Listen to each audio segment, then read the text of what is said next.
Hey guys, Coach Jim here with Tower 26 Endurance Sport Coaching. Today I wanted to go over the details for the Los Angeles Marathon, which is happening this weekend. The course has changed slightly, and with COVID protocols in place, there's some things you want to keep in mind when preparing for the race, when checking in for the race, and when executing the race. So we're going to go over some of that today.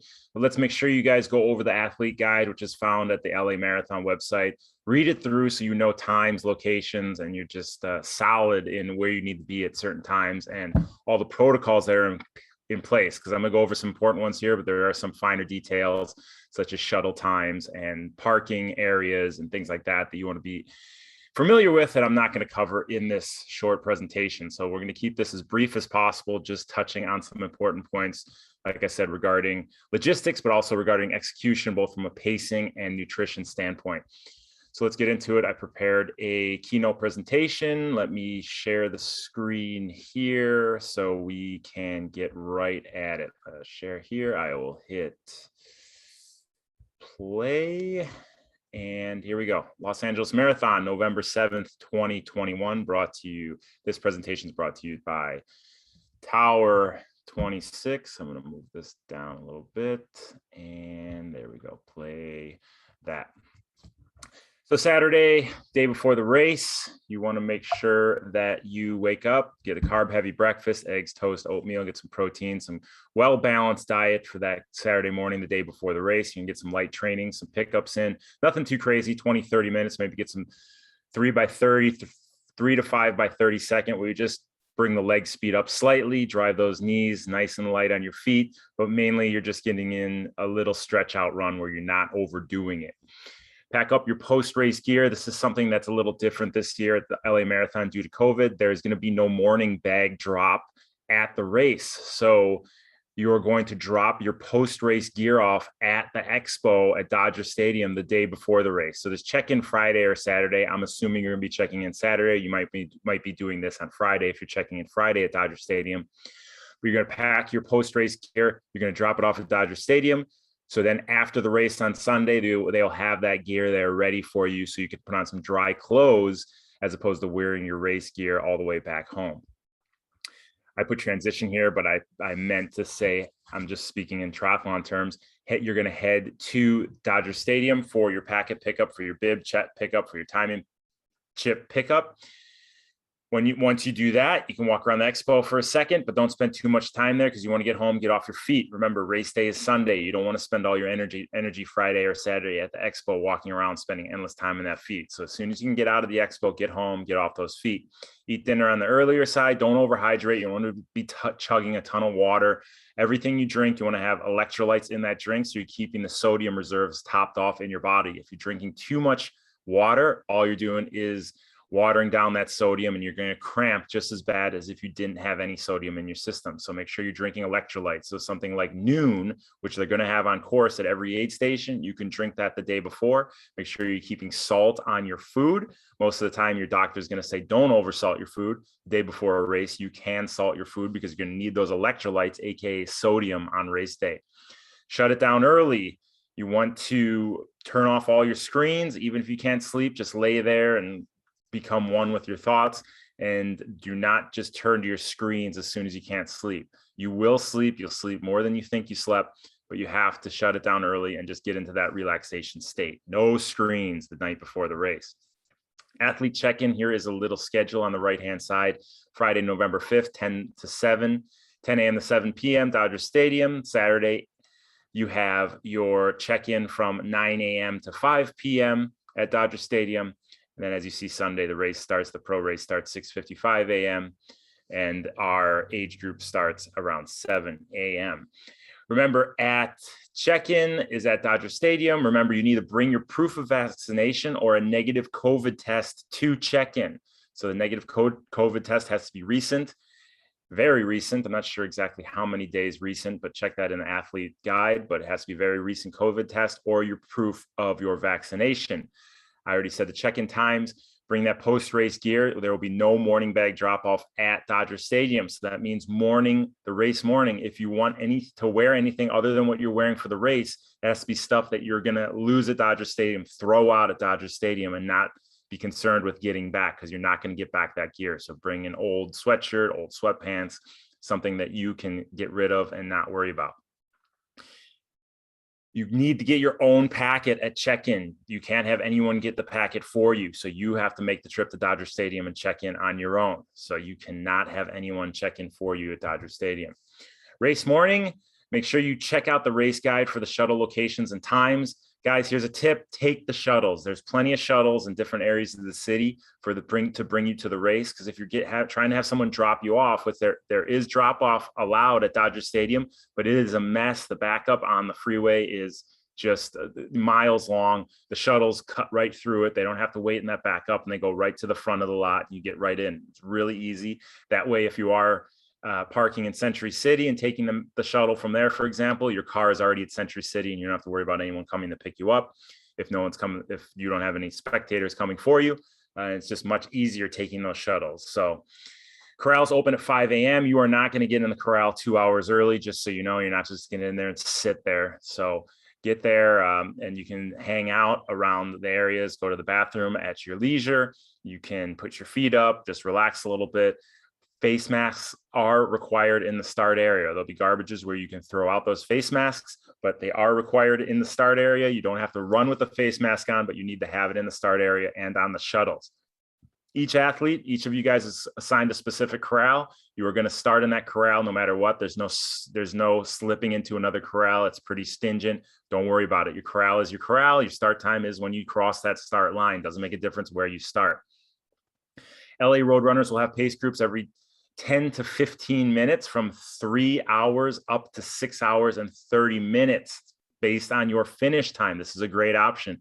If you're shooting for 3:10, why not take it out and run with some athletes that have a similar goal in mind? You can use each other, you can work with each other, remind each other to take your nutrition in. So it starts at 3 hours. If your predicted finish time is 3 hours and goes all the way up to your predicted finish time of 6 hours and 30 minutes, every 10 to 15 minutes. So 3 hours, 3:10, 3:20, 3:30, 3:45, 3:55. And they will have signs saying what the finish time is that they're expecting. So you can just follow along accordingly, and you don't have to do as much thinking. You let the pace leader do the thinking and you just follow along. Your race number must be visible from the front. So whether you're wearing a race belt, you're pinning it to your jersey, you need to have that race number visible from the front.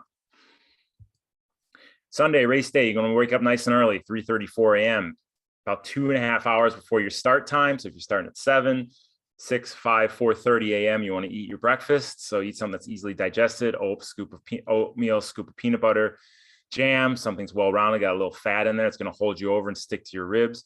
Wear some, like I said earlier, wear some cheap old sweatpants, sweatshirt that you're not worried about losing at the start, because it might be a little chilly. We're in a fall race as opposed to a spring race that we usually have with LA Marathon. So take it seriously. Remember, if you're cold, you're burning calories. Your body has to work harder to stay warm. So bring something that you can throw away and wear that to the start. They'll have bananas and Cliff blocks and Cliff shots at the start. So if you want to, or at the start area, so if you want to eat a banana about an hour before your start to help tide you over, there'll be bananas, or you can bring your own. Sip on electrolytes the whole way through. Same thing, bring an old water bottle you're not worried about throwing out, and you can sip on those electrolytes all the way through the start. Make sure you get to the stadium or get to the shuttle that's going to take you to the stadium early, guys. You don't want to be rushing. You don't want to be one of the last people on the shuttle. You don't want to be nervous. So get there early, get to the shuttle early, get to Dodger Stadium on the earlier side so you can get settled in. You can always lay down, put your feet up while you're waiting to start.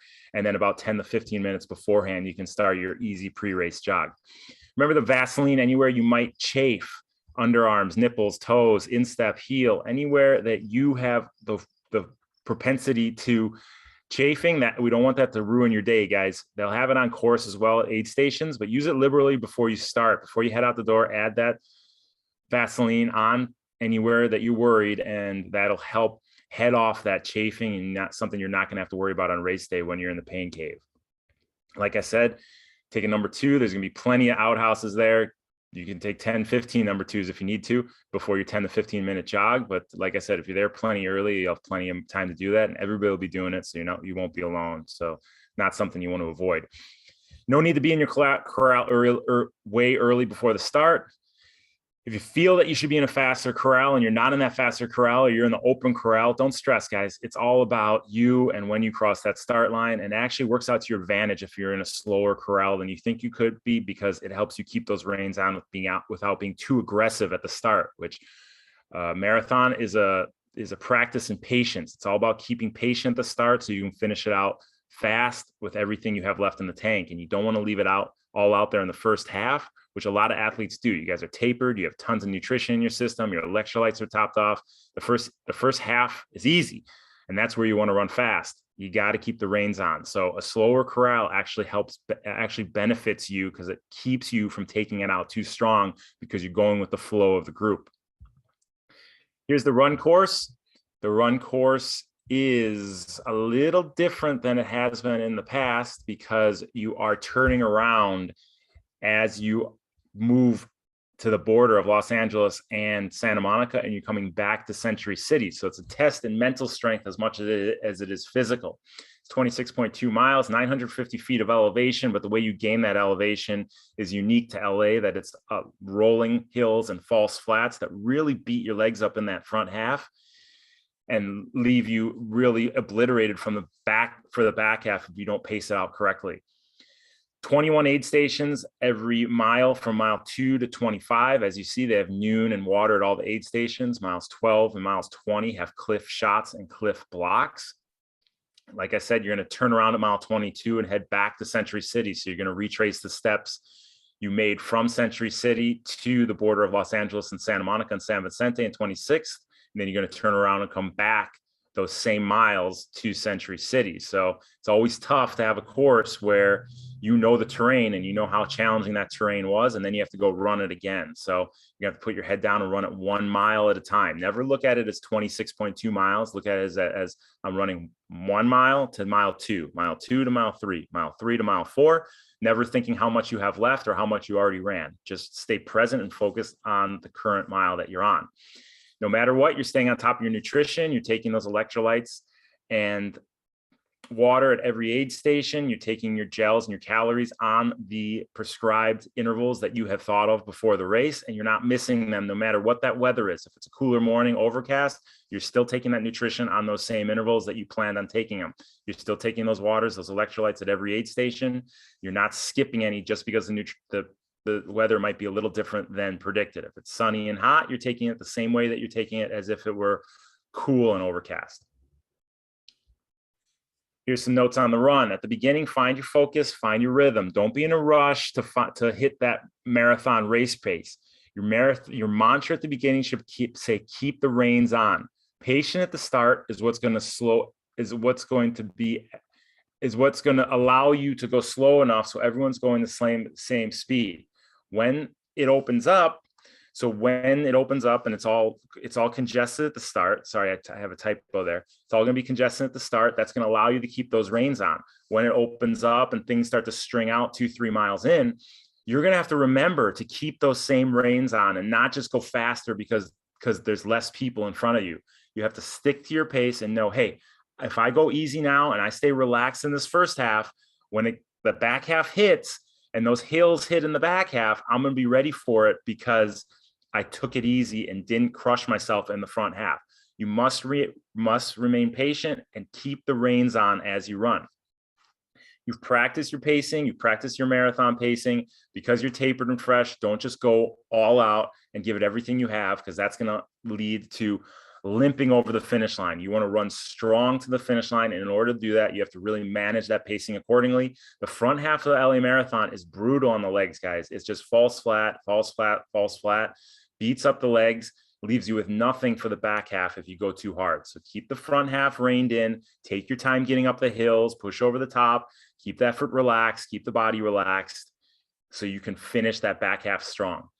The whole way through, sip on those carbohydrates, eat consistently on those easily digested carbohydrates, shoot for 200 to 250 calories per hour. A gel is about 100 to 110 calories. So if you're taking a gel every 30 minutes, that's your caloric intake right there. And it's something to look at to take your mind off how much running that you have left. Only look forward to those 30-minute intervals. I'm going to take a gel at mile 1. I'm going to take a gel 30 minutes after that, a gel 30 minutes after that, a gel 30 minutes after that. Like I said, take it 1 mile at a time, run your race, no matter what anybody's doing around you, especially in the front half, you're running your race. Stay present, stay mindful. The bad wolf is going to tell you to slow down. The bad wolf is going to tell you to walk. Turn it off by focusing on your actions. Perfect technical running the whole way through. Good posture, good aligned knee drive, midfoot strike, tall running, relaxed running. All these are things that you can fall back on and repeat to yourself that takes your mind off that bad wolf, that little voice in your head that's telling you to stop or slow down, and stick to your pacing, stick to your running, stay positive, and stay out of that negative spiral, downward spiral that could kick in. Like I said earlier, it's a very demanding course. The front half beats you up. In order to finish that back half strong, you really have to manage that effort in the front half. We are launching our Tower 26 run training program. It will consist of all your weekly runs delivered to you via Training Peaks. Every run has an audio file that leads you through the run, focusing on technique, focusing on pacing, focusing on nutrition. We also have our weekly Tuesday office hours with your Tower 26 coaches, 2 p.m. every Tuesday, where we go over our educational content that you can always learn from. Our technical phase is actually starting this week, November 1st, where we really hone in the technical side of running. So for more information, email us at contact@tower26.com or look us up training.tower26.com. Let's talk a little bit about nutrition before I let you guys go. Like I said, Saturday, carb dominated nutrition the day before. Be sure to stay on top of that salt intake. Keep those sodium levels topped off. Like I said, 2.5 hours before your race start on Sunday morning, be sure to eat your breakfast containing fat, carbohydrates, along with electrolyte drink to sip on. Oatmeal, scoop of peanut butter, endurance sport drink, something with that sodium in there to keep it topped off before you get into your race. Eat a banana an hour before your race. Race nutrition, Clif gels and blocks are on course at miles 12 and miles 20. If Clif doesn't work for you, make sure you carry your own nutrition and you're prepared with as much as nutrition as you'll need from start to finish. So if you're running a 4-hour marathon, you're going to need 8 gels. Know what you need and make sure you have it on you and you're able to carry it with you. At the pre-race expo, they'll have little carrying sashes you can put around your waist. If you need to buy one of those and carry everything with you as you run, make sure you have it. The elite runners do it. They take their nutrition on a schedule. You may not see it because not every second of them running is on TV, but they are taking on their schedule. Elite triathletes take their nutrition on their schedule. You're no different, guys. You need to keep those carbohydrates, those electrolytes, that hydration topped off so you can run strong to the finish. If you're not taking it in, you're going to hit the wall halfway, 3/4 of the way through at the wall. Hence, they say the wall, mile 17, 18, 19. And that's where, if you aren't taking the nutrition, if you're not pacing it out correctly, that's where you falter to the finish. We want you to run strong through the wall. So you have to take in mind that pacing, make sure you're mindfully running every single step and you're staying on top of your nutrition nonstop. So we're going to post this video on YouTube, Instagram, Facebook. So if you have any questions as to this presentation, pacing, nutrition, logistics of race day, write us on training.tower26, or sorry, write us on wherever you see it, and we'll see that comment and respond to you guys accordingly. So have a great day out there, guys. Smile every mile, enjoy the process. Once you cross that finish line, it's back to reality. So this is your time to go out there and enjoy the fruits of your labor. Have fun out there, be safe. Coach Jim out. We'll see you on course, guys. Bye.